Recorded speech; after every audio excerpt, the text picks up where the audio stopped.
Hello, everyone. So, we are here again with our latest episode of Coffee with Counselors. Today, I am Devanshi going to host you for the session, and I would like to welcome all of you in the session today. And also, I would like to welcome the audience that have joined us through the Facebook Live. Today, we are going to talk about one of the most important thing that education the education field related to the blueprint of academic excellence. It plays a huge role when it comes to schools and education. A blueprint for academic excellence is something that is want is wanted by every school, and but it is quite challenging to achieve it. So today we are going to discuss with our mentors what can be done and what measures should be taken in a school to achieve the blueprint of excellence. So without delay, I would like to introduce our mentor for today. So we have our Fairgaze counselor with us, Dr. Madhumati Singh. She has the difficult job of trying to help young parents interpret the words and actions of their children and to get insights into their mental, psychological, and skill makeup. The job, she will tell you, requires a bandwidth larger than one afforded by the tight leash training in clinical psychology. Hence, in her abundant kit, diagnostic tools from areas as dispersed as homeopathy and others. And we also have with us our school counselor, Charu Baveja ma'am. She is an educator who is imparting value-based knowledge to the children from last 25 years. Born and brought up in Delhi, she has done MCom, B.Ed.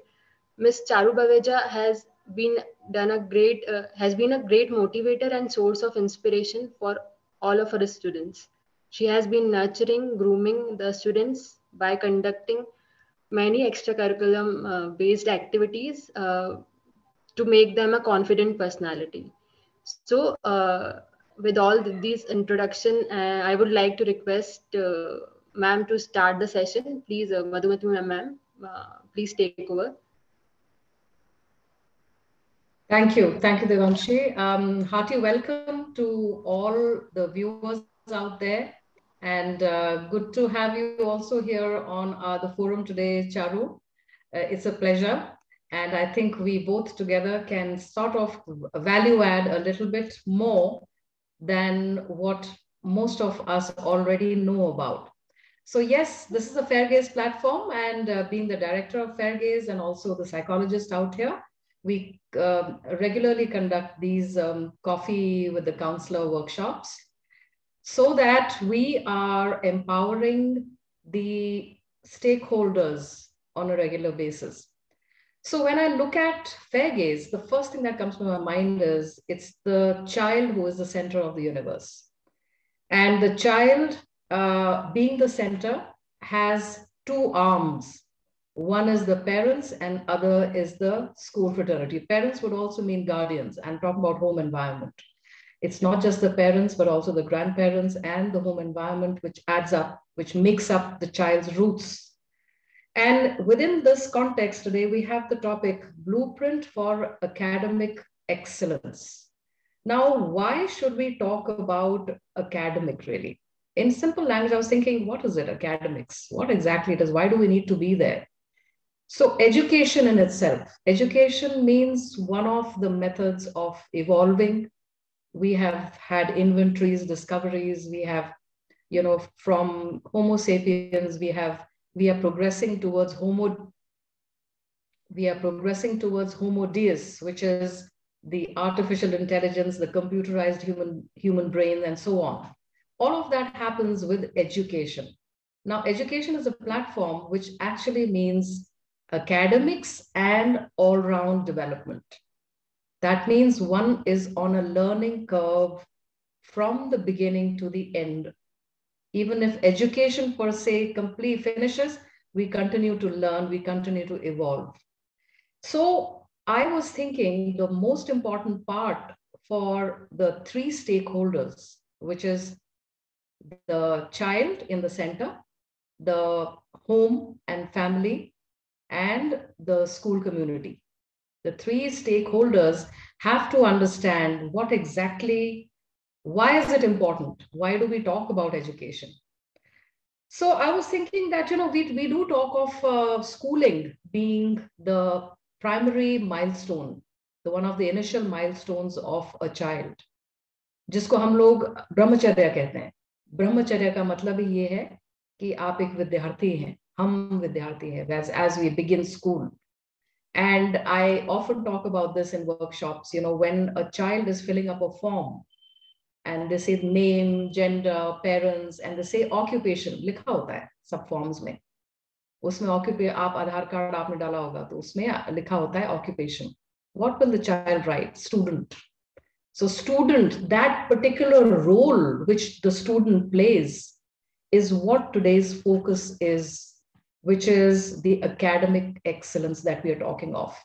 So when we play our role well, we become more and more empowered and be more confident of who we are. A lot of kids in my workshop ask, why is it important to study? Why should we get marks? So I ask them, isn't this your role? Isn't this the job you're doing? So when you do a job well, you feel better about yourself. It's an intrinsic motivation that you create for yourself. In my understanding, these two stakeholders besides the child, I feel that the parents and family have an upper hand because 2/3 of the child's time is spent at home. And the child learns the bonding, child learns to have an identity through the parents. So initial, what we say, the foundation, laying of foundation and the roots that the child is going to flourish from is the parents. So I'm going to today just quickly talk about three basic, we're going to subdivide it into like a trishul, like we say, three different cauldrons, like we say, or verticals, let's put it very simply putting. What we're looking at is, we're looking at parents. That is the first thing we'll quickly talk about. That is the home environment. We talk about the school environment and we talk about the child. We are taking a three-pronged approach to education so that we are able to understand it holistically. Coming to parents and family, I think we've gone over this workshop so many times. That is the parents, that is the environment at home, is where the child learns basic values, basic understanding of what life is, what exactly is success, what exactly is being happy, what exactly is being empowered. So just few pointers, they are reminders, they're nothing new, just few pointers for the parents out there. When you are instructing your kids what they should do in life, how to set their life in order, you need to teach them by setting an example. So when you do that, you play that role of a parent who is sometimes the light and sometimes the torch bearer, sometimes the shadow. You have to lead sometimes you have to lead from behind. So I will quickly go over what exactly the parent need to be careful or be a little more observant. You see, all of us, when we talk of academic excellence in our career counseling, we talk of aptitude, interest, personality traits, and achievement grades. I repeat, aptitude, interest, personality traits, and achievement grades. Now, these four things, you'll be saying, okay, what are these four things made of? It's the parent who will be able to assess much more faster, much more easier in the beginning as to what is the aptitude of the child. Aptitude is something that the child is doing and it comes naturally to that kid without too much of tutoring, without too much of an effort. Aptitude, for example, you take a child to a mathematics class and the child very, very quickly picks up the concepts and it's a little ahead of the class and at par. Whereas one child is struggling with the concepts and trying to understand what it is. You say, oh, you have an aptitude for maths, or you have an aptitude for painting, or you have an aptitude for sports.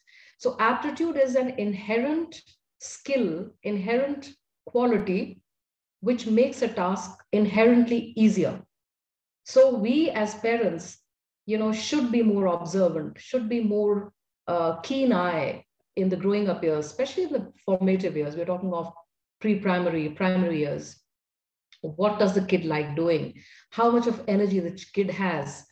Is the child restless, very, very hyperactive, or is the child able to sit in a sustained way, playing the jigsaw puzzle or the other activities?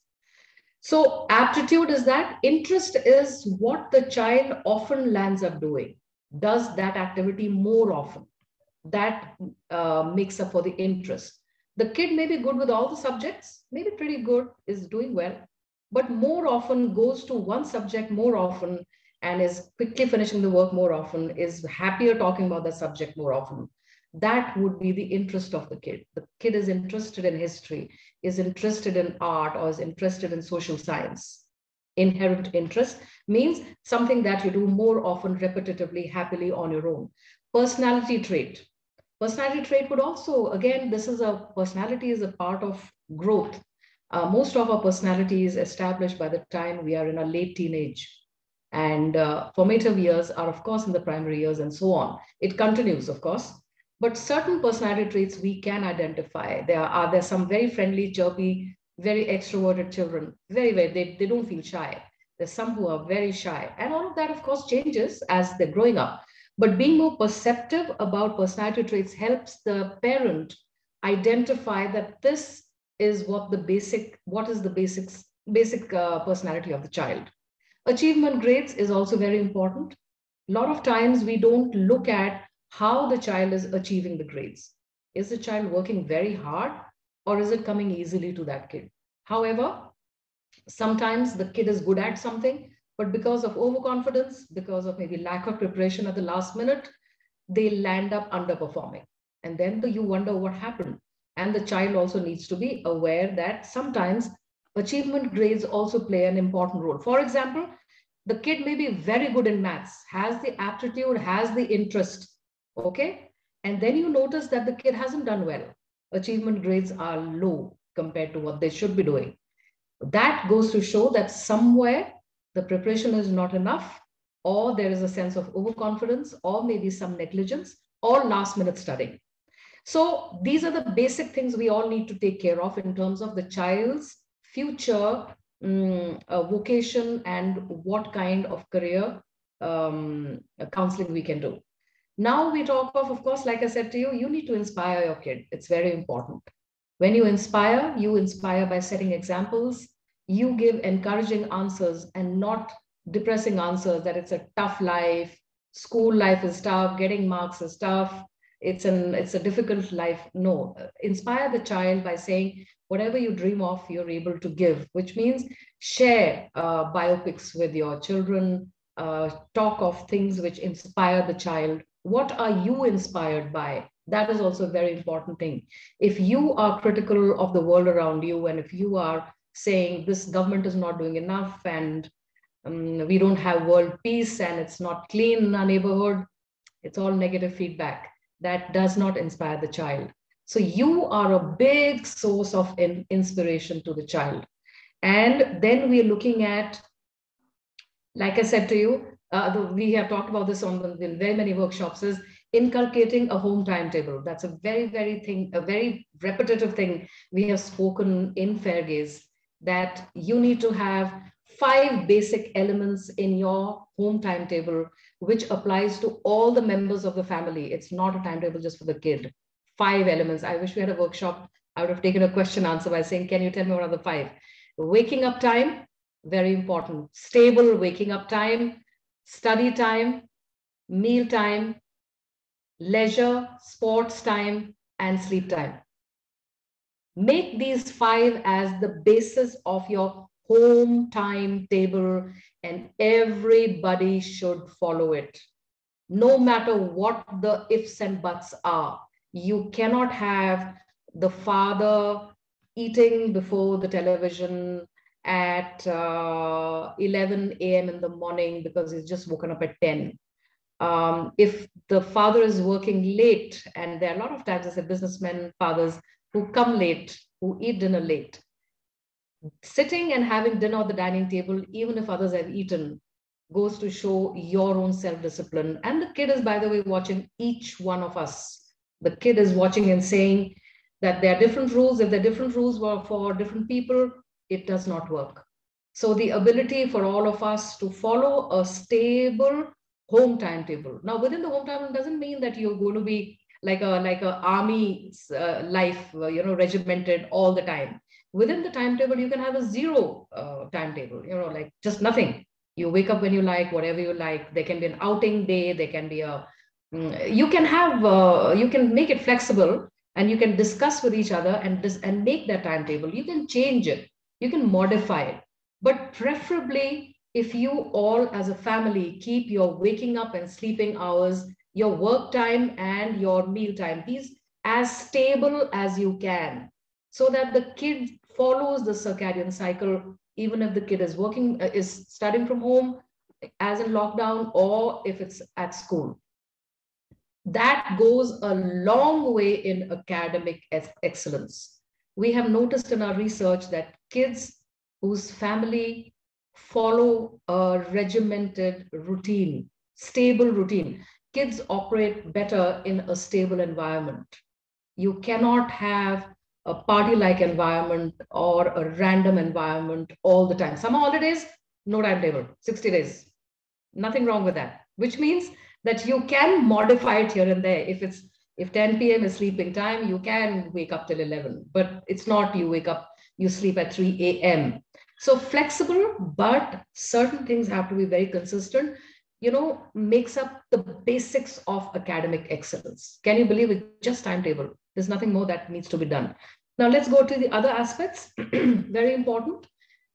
It's the responsibility of the adults of the family to keep a peaceful and conflict-free environment at home, irrespective.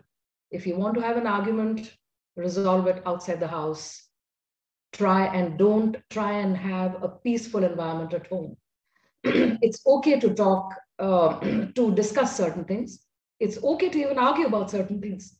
But it's not okay to have emotional issues all over the place. Temper tantrums, abusive language, verbal and physical violence, just a no situation. So that's very important, and that's the responsibility of the family. Another important thing, and all the more, everybody is noticing this in the lockdown onwards, and this particular environment is here to stay, is inculcating independence. Very important for the child to feel responsible for his or her own academic work, responsibility. And, in a way, COVID has taught us that, because it's the kid who was learning to log in and to be before the screen and send the worksheets via PDF or all of that, much before the parents did, in many cases. And if the parent couldn't sit back and say, it's your problem. They also had to keep up with the digital education, which again we are back to what we were talking about, that it's important to inculcate the independence, or let the kid decide how he or she wants to do. If you have a fixed timing, if you have everybody wakes up and on time, and the laptop is on, the desktop, and the classes are on, it's now for the kid to decide whether she would like to get an A+ or a B and C, but with supervision, especially in primary years, it's important. The important factor being that the kid needs to inculcate independence, and not the parent doing the backseat driving and studying for the kid or doing the projects. This independence also brings about higher self-esteem in the kids. They are more confident as children, as individuals, than kids who depend on their parents for their studies. Open communication is very important. Like I just said, the kid should be able to speak to you that, I'm having trouble. This teacher who's teaching, she's new and online work is on, and I tend to feel I'm lagging behind. I'm not able to keep pace with this teacher. So what should I do? Now, instead of the parent helping straight away, You need to communicate, okay, what would you want to do? How would you like to solve this problem? So she or he will say, yes, I'd like to communicate. Yeah, do that. Please communicate. How would you like to communicate? Okay. So you are helping the kid become independent and not so much as spoon feeding or saying, I'll solve your problems. So also communication has to be open. Try and not be judgmental. Don't put your kid down by saying, you're lazy, you're not going to do anything. Don't use derogatory words. The more you use these adjectives, the more the kid will keep to herself or himself and not share what is happening in the kid's life. Very important factor is bridge the generation gap. Next point, generation gap. Each generation will have that gap.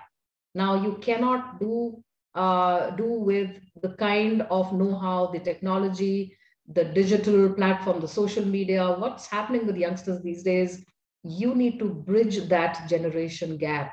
You need to understand how the kids have evolved from the time, say, a decade back or even before that. Very important factor is a lot of parents are distressed about, my child is not able to cope up with this subject or that, or handwriting is bad, or is not able to memorize things, etc., etc. It's good to identify that, and that kid may be falling in the spectrum of learning difficulties, which means dyscalculia, dysgraphia. And these days we have, like I said, okay, thanks to online, in a way, the teachers are definitely having a tough time because they are always firefighting. There are always parents messaging them, can you help with the kid? Can you help me with this? Can you help me with that? In a way, yes, the hats off to teachers who are working almost 24/7, it seems to me. But in this process, I think it really helps because the parents are getting more and more aware of how to help children. What are the very, very simple remediation methods that can be used, which of course the teachers will be able to guide. So this basically forms the home environment in very simple language of inculcating academic excellence. And the reason behind it is one very simple word is that the child is playing the role of a student. The child's occupation is being a student. You do your job well, that is your responsibility. That is what needs to be conveyed to the child. And now we get to teachers. I think I'm not going to go in details of that, but I have just written down random stuff. Do you know that, somewhere I feel really, okay, if the parents are the root, what are the teachers? So I'll give another example. I actually put it that the kid is sitting in a boat and the boat is the parents and the teachers are the oars. It's the oars and that's a lot of hard work. I don't know. Have any one of you done boating? There's a lot of effort, lot of stamina, a lot of efforts that go in and a lot of expertise. So without teachers, the boat is rudderless or oarless, directionless. It's of no use. So teachers, like I said, play an indispensable role, much as one tries to feel that, okay, that's their job. They're doing their job. I also saw that in some research I was trying to write and figure out, I came across that, that 50% of the students perform average in studies, 50%. 30% below average. And about 20% are above average. That is something which I found in random studies, and I wrote the percentage down so that I have a better understanding. And then I looked at it in my own experience in school counseling. Most of the kids are average kids. And what do we do with these average kids? They are like the directionless kids on default. It's like they're being pushed from one class to the next and to the next. The wave is taking them forward. What generally happens is the 20% we say, okay, you've done. A lot of focus is there on the higher, the kids who are doing better off than others. Somehow, strange. They don't need to have that much of attention, but they are given the attention. The class prefect is most of the times, the class topper, or the sports one is the class topper. What happens to the other kids? Now, 30% below average kids. Below average would mean out of which at least 10 to 15% may be having learning difficulties, spectrum of learning difficulties. A simple thing is what we call as dysgraphia.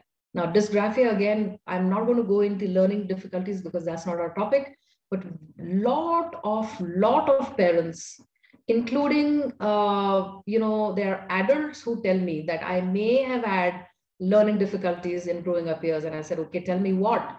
And guess what? They're one very basic learning difficulty, which a lot of kids have. They don't like reading. They don't like to write. They don't like spellings. They don't like English. They don't like to do creative writing. They hate comprehension. They are not okay with English language or Hindi for that matter. Phonetics are bad, spellings are bad. They don't like to read. Somebody read it out to them, they'll be happy. They can tell you, they can reproduce everything. So now what is the role of the teacher? Here I was looking at, when I have the percentage here, what does a class teacher do? So my suggestion to the school fraternity is that when you hire teachers, besides the qualifications, are they having creativity? Are they creative teachers? Do they have they updated themselves with recent learning tools, recent research-oriented learning tools for primary, middle, and senior? Have they been able to find out what to do with these 30% below average kids? Is there any creative way of having a separate, smaller group that the teachers can address on a regular basis as to how to help them better in their academic excellence? Is there any creative ways of doing that? Another very good idea which came to my mind is, how about mentoring? The 20% who are the high achievers. Let them mentor the kids. And of course, a lot of schools do that, but it's all haphazard. It's not a consistent full year program. And for example, is the mentor rewarded in any ways? If it's not, why would the mentor want to do it? Why would the high achiever want to help a kid who needs help in studies? So is there some reward system? Is there something in an activity classroom that can be put? So all of this is, like I said, random thoughts in my mind in terms of the teacher fraternity as to teachers. So it's more important for the teachers to help the average and below average. The above average are there and they are going to do it. How are we going to do that? There is a lot on the net. There is a lot of worksheets which are very creative, also academic centered, subject wise. I would request them to access those resources, enroll yourself in certain programs, certain teachers training programs, which are updated, not the usual stuff, because we have to keep pace with technology. We have to keep pace with what is it that we can teach online and how we can help the kids who are average and below average. So average students, again, like I said, it's for the teachers to take care of the same things: the aptitude, interest, personality trait, and marks, the achievement score. Very important.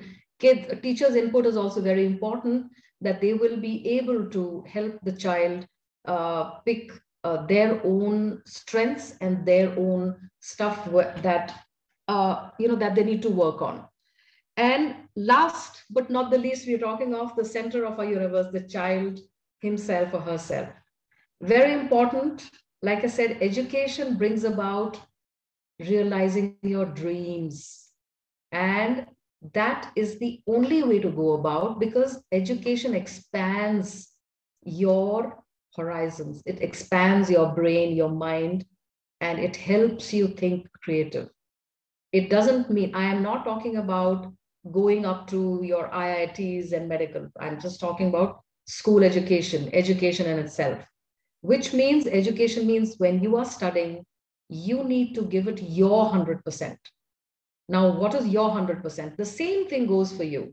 It is, your interest, aptitude, personality trait, and your marks achieved.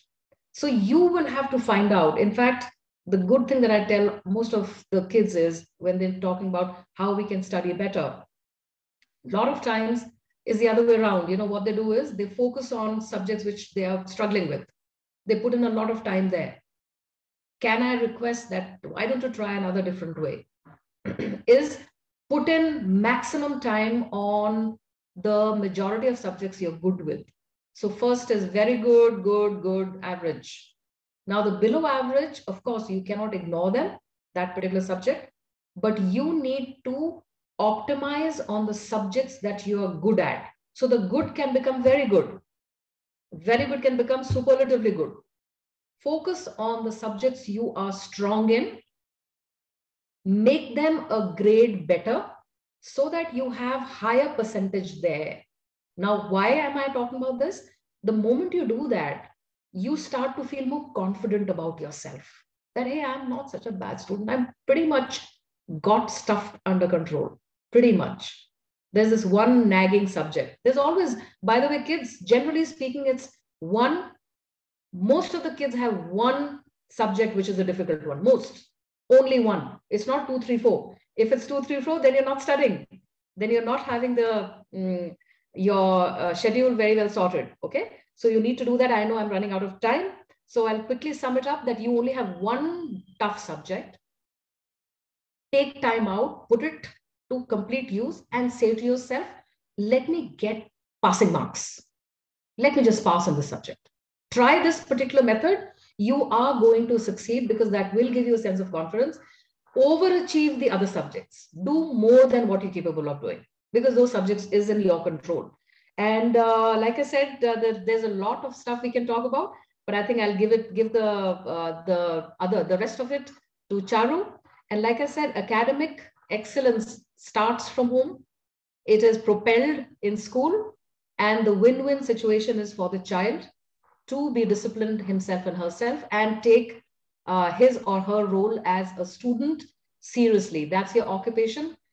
Do a good job of it. Over to you, Charu. Good evening, Madhumati ma'am. This Friday, I will never forget what a pleasure I got hearing you getting to the in-depth of academic excellence. Ma'am, I would like to share some real personal experiences with you. And to all the parents and students who are right now watching it, ma'am, school comes much later. Home is the first school of a child, and parents are the first teachers of a child. So I have seen in the last couple of years that what a child brings when he comes to school in LKG and UKG is what he's taught at home. So often parents don't realize that maybe using harsh words or speaking loudly or maybe using some foul words or maybe some kind of violence at home can affect a child's sensitivity and vulnerability in a big way. Parents who are very optimistic, happy-go-lucky atmosphere is there at home, those children get bloomed and mushroomed in a very beautiful way in the later years. So the first thing I would say for parents is the ground golden rule. Every child has the potential to do the best. Never ever compare your child with anybody because every child has an individuality. Never compare your child with anyone and try to keep the bestest atmosphere at home. If only these two things are followed religiously, a child comes out of the home as a happy child. And that thing which is nurtured in him in the primary years of his life get carried forward in the later years, which help him in while like he's facing the world after school. So parents have to be very vigilant about how they are treating the child because the child is at a very vulnerable age. Second thing, like as you said, generation gap, I have often seen parents having some kind of communication gap. Why there should be communication gap? The child should be free enough to sit with his parents and talk his problems, and maybe he wants some advice or some kind of negativity if he's feeling or insecurity. I have seen students and children who are having very healthy communicative relationship at home never fear anything. They're very fearless because they realize they have somebody with whom they can share as a friend. They have that backup where they won't be judged or put down and they can ask all their problems. So parent has to be vigilant. Number one, to keep a happy atmosphere at home. Number two, to have a very good communication level. Number three, to treat the child as an individual and not some measuring yardstick of marks or some kind of things. When a child is given that self-respect, that turns into a confidence level that the child carries forward for the rest of his life. So this is one aspect, because that confidence that comes from home is often carried out in the life. Second most important, ma'am, as you said, school and educators. I still remember, ma'am, once I was about to take a social science class and a student came with a very grim face and he said, ma'am, do you know what is the full form of SST? I said, no, it says student sleeping time. I said, this is the full form of SST, student sleeping time. So I said, let's see whether I can change it for you. So after taking few classes, he said, student superb time. Like that changed, that from sleeping time, it came the superb time. Teachers have to be motivational boosters. A teacher and an educator has the biggest responsibility of nurturing a child's life. It could be for good also, it could be for bad also. So whenever you enter a class, first and foremost, I believe you must forget the outside world. When you are in the class, those 30 to 40 students sitting in front of you are the future 40 families which are going to be nurtured. Whenever a child commits a mistake, you have to have that positive smile on your face. Oh, you lucky, you have committed a mistake. Now it will be your learning ground. Instead of putting the child down, rather appreciating him for learning by committing mistakes and learning in a positive way, I think that boosts a child so much that he develops interest in education, knowledge, school. Why a child should get up in the morning with, oh God, I have to go to school. It should be, I want the morning to come so that I can rush to the school. That thing should be there in the child itself. Another most important thing, which according to the current scenario and the fast competitive world we are living in, is we must make our student problem solvers. It's not that if any problem comes, then either rush back to their parents or they should feel that I should have a very strong backup. A child should be capable enough to handle any problem or any obstacle. That means we have to make the child a challenger.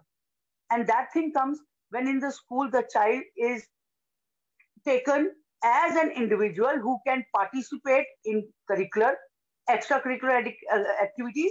And if there is some kind of shortcoming, the child is given a helping hand. Like ma'am, you said many of the students are average and below average. We can always help below average students by giving them some remedial classes, some worksheets, at least sitting with them and working on their shortcomings. Maybe concentration level is low or writing part is not very sufficient. These things can be easily overcome if the child is given personal attention. The problem lies is when only 5 students in the class who are bright, they get repeatedly participated in activities, and this 5 who are maybe not that smart enough to come forward often get neglected. So this thing that every child should be given a chance to participate is very, very important. And most important, whether it is school, a teacher or at home, the child should feel himself free to talk about what he wants to do, where he wants to land up, he wants to study which subject. Never force a child. No, everybody is taking science, so you take science. You're not going to take arts. Or especially there is a thing that if you are a boy, you have to have a subject which is good for you. Why there is a pressure? Why we should put the pressure? Let the child become a challenger. He or she will automatically move high, rise higher and higher. So ma'am, I believe that my students are spread all over the globe. And whenever they message or they call, I can see a bright young student in them. When they came, probably they were learning, but now they are even nurturing others. So I personally believe, ma'am, it's the collaboration of home and school, parents and teachers, which is the best blueprint for any academic excellence. If both of them work in harmony and coordination together, anything can be achieved. So over to you, Madhumati ma'am. Great. I think, yes, I think perfectly, very nice. It was a refreshing, recap of all that we spoke about. And I'd like to hand over the forum back to Devanshi, who is hosting. And I think we can take some question answers. It's almost 5:47. Yeah. Thank you so much, Madhumati ma'am and Charu ma'am. And if anyone has any questions, so please unmute yourself. You can ask the question or you can drop it in the chat box.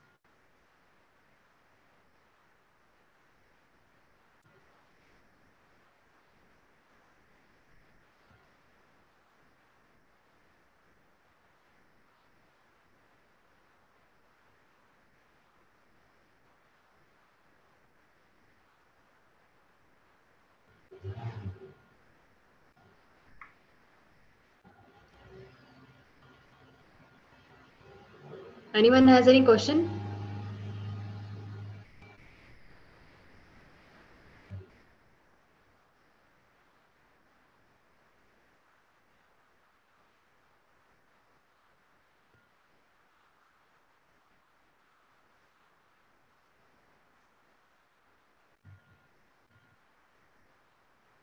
So, ma'am, someone has asked that, like Charu ma'am has said, ki several students are there and they need personal attention, but how it's practically possible?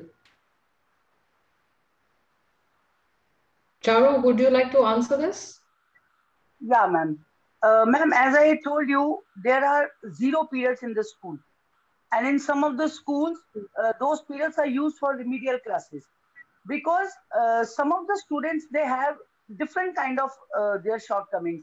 Like one child, he may be having retention problem. The other one, he may be having a poor handwriting. So the 0 period can be used for giving that attention, which normally they sit in the class or maybe they go out for sports and all. So that period can be used in many of the schools after school. 1 hour is given extra to the student so that the child can get extra attention. You can use 0 period, you can have after school classes. Then there are some kind of worksheets which are made. There are two types of worksheets. One you can give to the very talented one to push them for harder work, and those which can be given to somebody who needs to overcome the shortcoming. So this way that child will get the much needed attention, and slowly but surely the results will come up beautifully. I think well said. I think like to add a couple of things more. Very well said.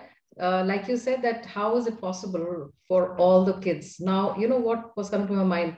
If we can help just one kid who is having borderline learning difficulty, parents don't even know that. So even like ma'am said, we have 0 periods, we have activity period, we have library periods. Now you'll say, okay, are we going to use all of those? Yes, absolutely. Now you'll say, why? Why use all of those? Because the child's confidence lies in how the kid is doing in studies. Let me tell you, the kids who do not perform well in studies, they have miserable school years. They, exactly what Charu ma'am said. अरे आज फिर उठना है, अरे आज वो फिर maths का पहला पीरियड मैथ्स का ये उफ आज मेरे पेट में दर्द हो रहा है. So they start developing. It's a nightmare for the kids. So that's why we are talking about academic excellence. Why is Fairgaze not talking about something else this evening? Because academic excellence makes the kid first very, very confident. I remember in one of the PTMs, Charu, I suddenly remembered, that I had this parents, both are working parents. You can, with the profile, you can make out that they are proactive, dedicated parents who want to help the kid. So the profiling is both working and saying that I don't know why this child is not able to, she writes okay, she gets her copies home, लेकिन वो मैं उससे verbally पूछती हूँ, answer वो सब जवाब दे देती है, और क्लास में जाके वो लिखती क्यों नहीं है वो आंसर्स, वो कंप्लीट क्यों नहीं कर पाती है. So chances are the kid who was in middle school and she is turning pale, she's losing her appetite, she avoids going to school, and a very bright kid in the primary years. Now primary years में learning difficulties ज्यादा मुश्किल identify करने, लेकिन अगर teacher शुरू में ही, जैसे आप हम सबको पता है, बच्चों को बोलते हैं please can you stand up and read.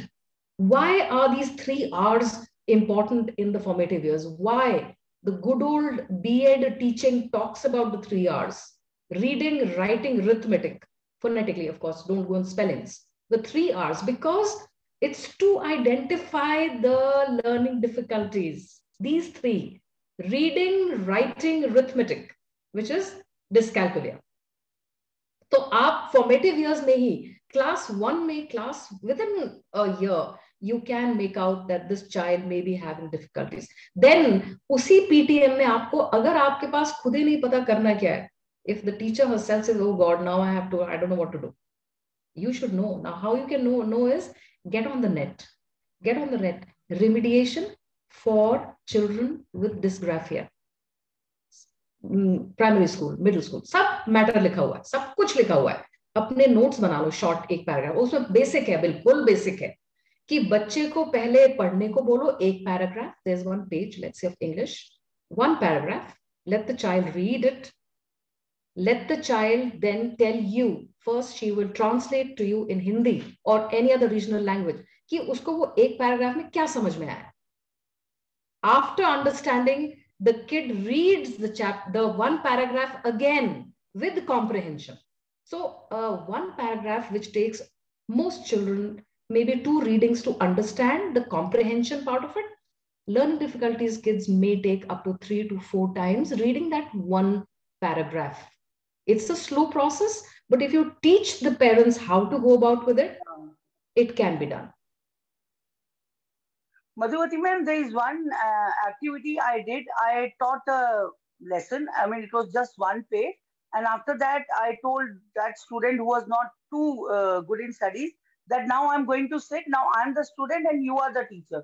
So explain what I've done. Yes. Take the chalk and do it. And I'm just a student. I don't know anything. First time it was shyness. Second time, a little more comfort level. By the time it was 5th time, the child was a pro. And then the same activity the child has to do at home.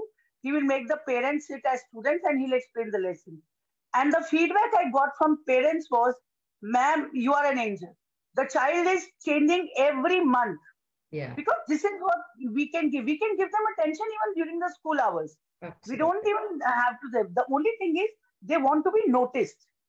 Absolutely. They try to hide behind others. We have to get them out from there. Wonderful. Very well spoken. I think this particular technique actually, Charu, works even for higher classes. You know, to all your teachers out there, become a little smart.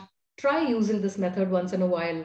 Tell the kids, you know, we talk of high achievers. There are 4, 5, 10 of them. Say anybody volunteering, any kid who volunteers, read this chapter. You are the teacher tomorrow. Student B is the teacher. Take the next chapter. I'm going to be the student. So that helps tremendously in their confidence. And that also makes the other kids feel that if she can teach the class, so can we. And yeah, it's a fun activity too. I agree. Wonderful. Very nice. Thank you, ma'am. Any other questions? Someone has said that, no, ma'am, everything is clear. Okay, great. Nice. Okay. I think then should we end it? Yeah, so I would like to thank you, both of you, for the session. It was really amazing. I think everyone who is present here surely would have, you know, the session would have been really helpful for them. And looking forward to more sessions with you in future. Thank you. I think, yeah, it's a great idea, Charu. I think one of these, you know, coffee with the, you know, we can have a hands-on practical approach to learning difficulties. Just very practical, nothing very difficult, but very, very practical of basically addressing dysgraphia and dyscalculia, which is the basis of learning difficulties in most kids. We can take it up. Yeah, great. Thank you so much, Devanshi. Thanks, Charu. It was great, all of you, to be here. I hope you guys. Madhuvati ma'am, you're a pleasure to listen to, and I'm sure the parents and students today are going to take away a lot of pointers, and it's going to really, really help them. At least I am going to take most of your pointer and giving it to my students. Thank you. Thank you so much. Thank you. You're a big motivator, and it's so good to team up with you, Charu. It's great to have you here. Take good care. Take care. Bye-bye, all of you. Take care. Thank you, everyone. Thank you, Have Divyanshi a ma'am. nice evening. Thanks, you too. Bye. Take care. Good night. Bye.